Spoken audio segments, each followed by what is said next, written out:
নমস্কার, দ্য ওয়ালে আপনাকে স্বাগত। রাতমহলে 21শে জুলাই আর 26-এর নির্বাচনের আগে তৃণমূলের এই 27তম 21শে জুলাইয়ের সভামঞ্চ এবং স্বভাবতই নির্বাচনের আগের বছর যেহেতু তাই স্বভাবতই উত্তেজনার পারদ কিন্তু একটু আলাদা অন্য বছরের তুলনায়। তাই কালকের 21শে জুলাই কতটা গুরুত্বপূর্ণ সেই বিষয়ে আজকে আমাদের আলোচনার সঙ্গে রয়েছেন দ্য ওয়ালের editor in chief Shankhadeep Das. শঙ্খদা, 26-এর নির্বাচনের আগে 21শে জুলাই এবং মমতা বন্দ্যোপাধ্যায় ভোটের বছর যেহেতু, কাল কি বলবেন সেই নিয়ে কিন্তু বহু মানুষের মধ্যে একটা কৌতূহল তৈরি হয়েছে। কি বলতে পারেন কাল মমতা বন্দ্যোপাধ্যায়?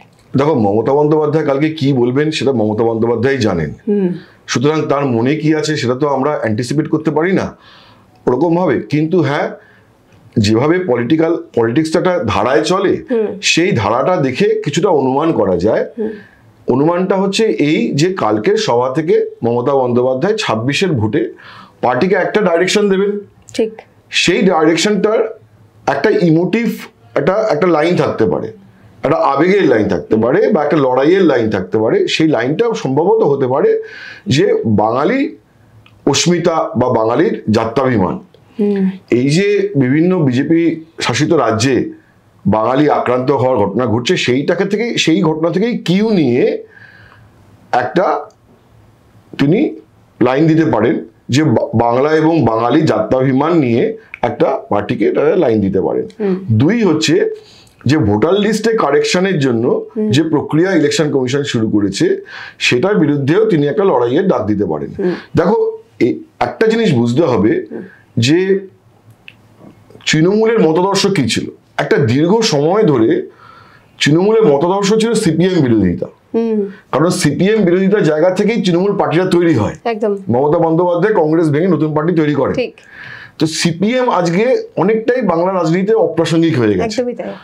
তার ফলে হচ্ছে যে যখন সেই ইমোটিভ কানেক্টটা নেই, যে তৃণমূলের মধ্যে যারা লড়াইয়ের জেদ ছিল যে সিপিএম কে হারাতে হবে, সিপিএম এর কে বিরোধিতা করতে হবে, সিপিএম কে সরকার থেকে সরাতে হবে, সেই জেদটা কিন্তু আর জায়গাটা নেই। ফলে মতাদর্শগত জায়গাটা যে তৃণমূলের যে জায়গা থেকে জন্ম সেই জায়গাটা অনেকটা ভয়েড হয়ে গেছে। তো ফলে এখন কিন্তু পার্টিকে যখন একটা ভোটে লড়াইয়ে যেতে হয় তখন তো একটা তো ইমোটিভ কানেক্ট দরকার হয়। তো সেই জায়গায় তৃণমূলের একটা প্রুভেন একটা ট্র্যাক রেকর্ড আছে যে ধরো এর আগে 21-এর ভোটের আগে বিজেপিকে বহিরাগত বলে দাগিয়ে দিয়েছিল তৃণমূল। তারপরে যে তৃণমূল 2024-এর ভোটে তৃণমূলকে বলেছিল যে বিজেপিকে বলেছিল যে বাইরের জমিদার। তো সেই একই সূত্রে গেথে যে আজকে বিজেপি বিরোধী যে প্রচার বা যে একটা বিধানসভা ভোটের আগে যে একটা প্রচার, সেখানে বাংলা এবং বাঙালিটাকে একটা ইমোশনাল কানেক্ট হিসেবে মমতা বন্দ্যোপাধ্যায় সামনে রাখতে পারেন, যাতে করে পার্টিকে সেই আবেগে এবং পার্টির সঙ্গে সঙ্গে গোটা স্টেট তার যে ভোট বাক্স এবং যে বাংলা যে বিপুল জনগোষ্ঠী তাকে তৃণমূলের সাথে ধরে রাখার সেই চেষ্টাটা উনি করতে পারেন এবং সেটা কালকে 21শে জুলাইয়ের মঞ্চ থেকে উনি এটাকে শুরু করতে পারেন। এছাড়া দেখো, যেহেতু ভোট বছর এবং প্রায় ওনার 14 বছর হয়ে গেল যে সরকারে, তারপরে তিনি সরকারের কিছু সাফল্যের কথা বলতে পারেন কালকের মিটিং এ।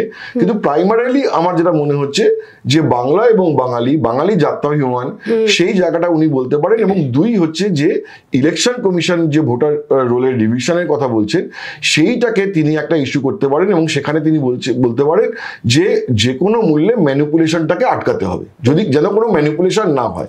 আমি বলছি না যে ইলেকশন কমিশন ম্যানিপুলেট করছে, আমি বলতে চাইছি যে তৃণমূল বলতে পারে যে কোন রকম যাতে ম্যানিপুলেশন না হয় সেইটাকে আমাদের আটকাতে হবে, সেই বার্তাটা উনি কালকে দিতে পারেন। এই বিষয়গুলো তো থাকবেই, কিন্তু তার পাশাপাশি যেহেতু আমি আরো একবার বলছি যে যেহেতু ভোটের বছর, সেজন্য কি নতুন কোনো ঘোষণা থাকবে মুখ্যমন্ত্রীর? দেখো, 21শে জুলাইয়ের মঞ্চটা ঠিক নতুন ঘোষণার মঞ্চ নয়। অবশ্য এমনও নয় যে 21শে জুলাইয়ের মঞ্চ থেকে নতুন কোনো ঘোষণা হয়নি, কিন্তু সাধারণত ভোটের বছরে 21শে জুলাইয়ের মঞ্চ থেকে খুব একটা কিছু ঘোষণা করা হয় না। অলরেডি ঘোষিত জিনিসপত্রকে হয়তো আরেকবার রিটারেট করা হয়, কারণ হচ্ছে যে ভোটে যাওয়ার ঠিক আগের মুহূর্তে পার্টি যখন নতুন কিছু অ্যানাউন্স করে সেই জায়গাটা তো রাখতে হবে। কালকে যদি উনি 21শে জুলাই মঞ্চ থেকে নতুন ঘোষণা করে দেন, তাহলে ভোটে যাওয়ার আগে আবার নতুন ঘোষণা কি করবেন?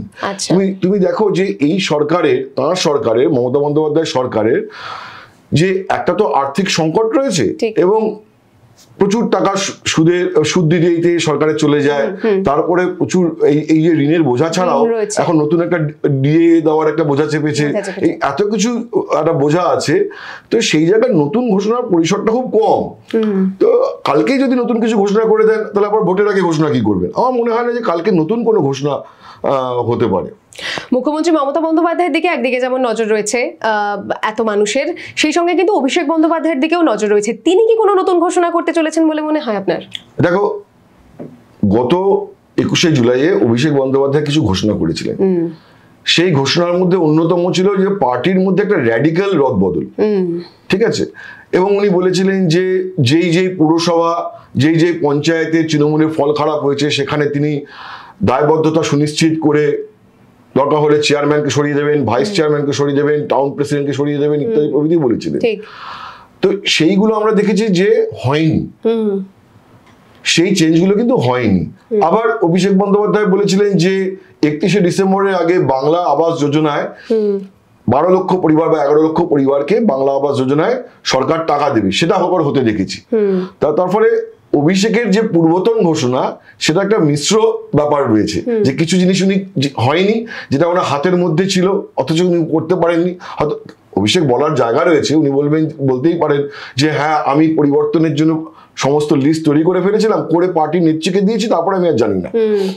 তো ফলে অভিষেক আগামী কাল যে 26শে ভোটের আগে নতুন ঘোষণা করতেই পারেন, তবে অভিষেকের যদি কিছু নতুন ঘোষণা করেন সেটা মোস্টলি হতে পারে যে পার্টির কর্মসূচি ভিত্তিক, যে run up to the election 26শে ভোটের আগে খাতায় কলমে প্রায় 8 মাস বাকি আছে। আবার তুমি যদি হিসেব করে দেখো যে 26শে ভোটের আগে কিন্তু খুব বেশি সময় বাকি নেই, কারণ হচ্ছে দেখো এখন বর্ষা চলছে, এই বর্ষাতেই অনেকটা সময় কেটে যাবে, বর্ষার মধ্যে খুব বেশি পলিটিক্যাল অ্যাক্টিভিটি করা যায় না।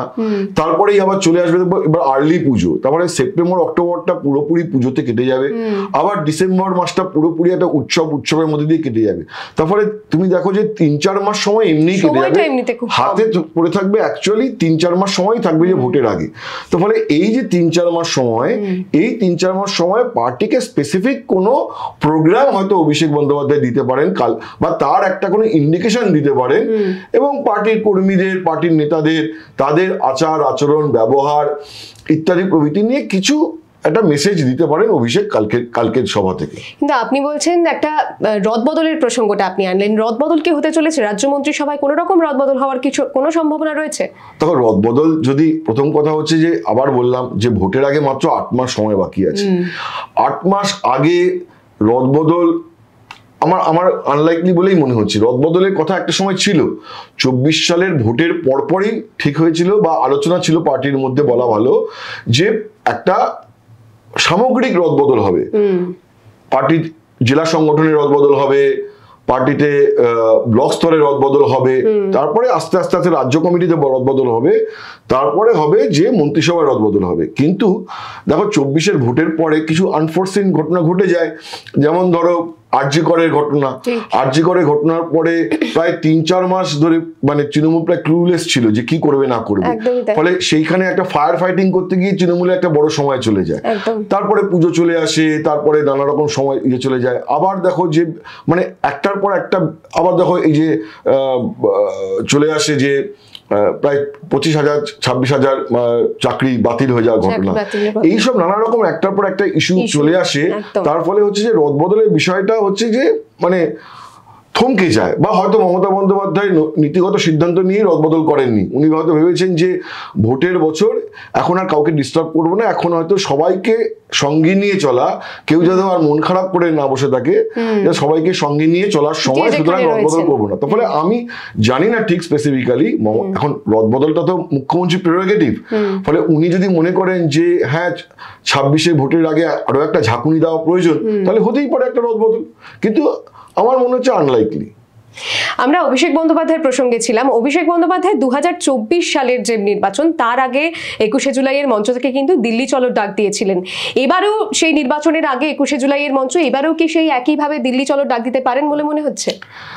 দেখো ওই 24-এর ভোটের আগে যে দিল্লি চলো ডাক দিয়েছিলেন, একটু নিজেদের ঢাক পিটিয়েই বলছি, যা ওয়ালে সবার আগে লেখা হয়েছিল যে মমতা বন্দ্যোপাধ্যায় অভিষেক বন্দ্যোপাধ্যায় 21শে জুলাইয়ের মঞ্চ থেকে দিল্লি চলো ডাক দিতে পারে। তো এইবারও কিন্তু আমি রুল আউট করছি না, কারণ হচ্ছে কি, দেখো পার্টি কি করে, যে কোনো পলিটিক্যাল পার্টি পাস্ট সাকসেস থেকে বা পাস্ট ফেলিওর থেকে একটা শিক্ষা নেয়, ঠিক আছে? তো ফলে তৃণমূলের দিক থেকে 2024-এর ভোটের আগে এই যে অভিষেক বন্দ্যোপাধ্যায়ের দিল্লি চলো ডাক এবং দিল্লিতে একটা অভিযান চালানো, তার একটা ইতিবাচক প্রভাব পড়েছিল বলে তৃণমূল মনে করে, আইপ্যাক মনে করে, অভিষেক বন্দ্যোপাধ্যায়ের টিম মনে করে, ক্যামাস্ট্রিক মনে করে। তার ফলে এবারও কিন্তু সেরকম একটা সম্ভাবনা আছে। সেই ইস্যুটা 24-এর ভোটের আগে যে ইস্যুটা ছিল, সেটা ছিল যে 100 দিনের কাজ, আবাস যোজনায় কেন্দ্রের অর্থ বরাদ্দ বন্ধ করে দেওয়া, যে বাংলার বিরুদ্ধে আর্থিক অবরোধ হচ্ছে, এই অভিযোগ নিয়ে এবং বাংলা হকের টাকার আদায়ের দাবি নিয়ে অভিষেক বন্দ্যোপাধ্যায় দিল্লি চলো অভিযান করেছিলেন।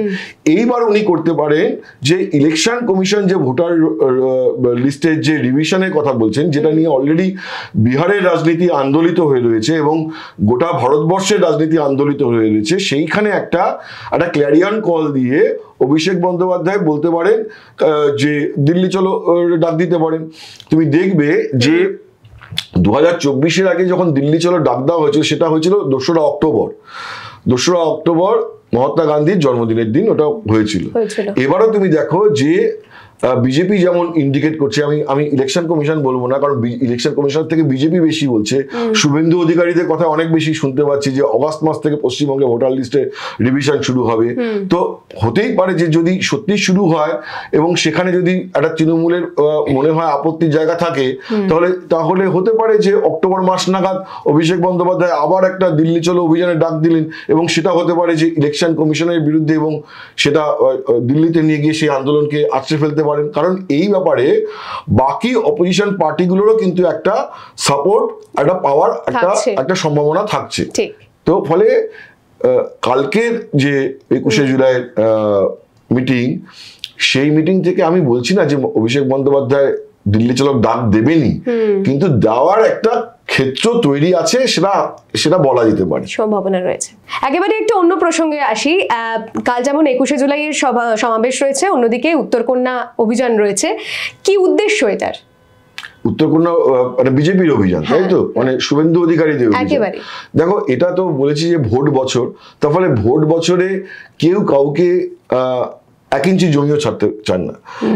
মমতা বন্দ্যোপাধ্যায় যেমন বলেন না যে ইঞ্চিতে লড়াই হবে, আর আমি বলি যে শুভেন্দু অধিকারী হলেন মমতা বন্দ্যোপাধ্যায় স্কুলের ফার্স্ট বয়।